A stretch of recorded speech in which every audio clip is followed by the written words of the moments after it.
Barcelona মানেই আলাদা একটা আবেগ, বার্সেলোনা মানেই একটা বিশেষ দর্শন। সেই দর্শনের রক্ষাকর্তা হিসেবে আবারও বেছে নেওয়া হলো হুয়ান লাপোর্তাকে। এক উৎসবমুখর পরিবেশে ভোট দিলেন 48,000-এরও বেশি ক্লাব সদস্য।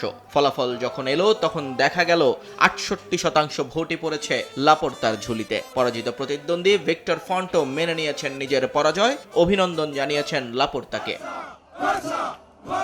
লাপোর্তার এই জয়ে স্পটলাইটে ছিলেন কোচ হ্যান্সি ফ্লিক এবং ফুটবল ডিরেক্টর ডেকো। সমর্থকদের করতালির মাঝেই লাপোর্তা মনে করিয়ে দিলেন স্টেডিয়ামে ফ্লিক আর অফিস ডেস্কে ডেকো এই জুটির উপর ভর করেই নতুন দিনের স্বপ্ন দেখছে বার্সা।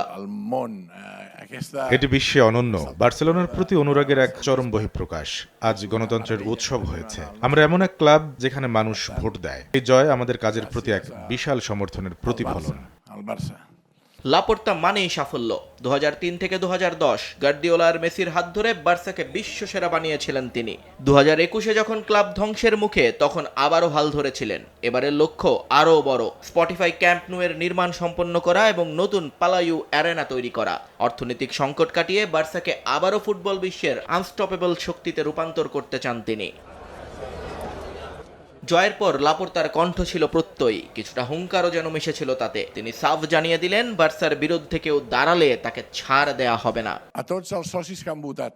এই ফলাফল আমাদের অজয় করে তুলেছে। কেউ আমাদের থামাতে পারবে না। আমাদের সামনে আসছে দুর্দান্ত সব বছর। আমাদের জীবনের সেরা সময় অপেক্ষা করছে বার্সা ভক্তদের জন্য।